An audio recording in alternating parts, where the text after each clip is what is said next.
In this interference analysis demo, we're looking at FM broadcasting, and in particular what happens when two adjacent frequencies interfere with each other due to the high power levels involved. We're down here in Gloucestershire again, and we're loading up two sites from our archive that we've modelled already. The first is an FM broadcasting site on a hill here with very high power, 15 kilowatts of power, and you can see from the colour key here that this is an immensely powerful site. It's on 89 megahertz.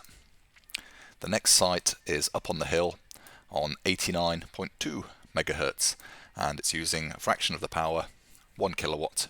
It's a much smaller site, and these two sites are separate in frequency, so there should not be any interference because they're wideband FM, 100 kilohertz wide, so they're 200 kilohertz apart. They should not be interfering with each other. So we could look at them in isolation and satisfy ourselves that that's the coverage for that frequency and that's the coverage for that frequency. But do they interfere? Because this one is very powerful. Well, let's find out. Use the interference tool.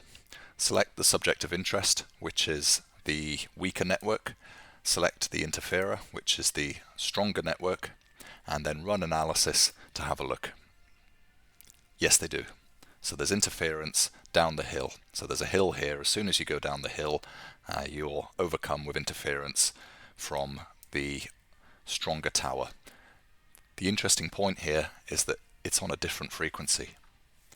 The power is bleeding over into the spectrum because it's a 15 kilowatt transmitter on the tower here. And so even though we've separated our sites in the frequency domain, we're experiencing massive interference because of a more powerful site and the way power bleeds into the spectrum.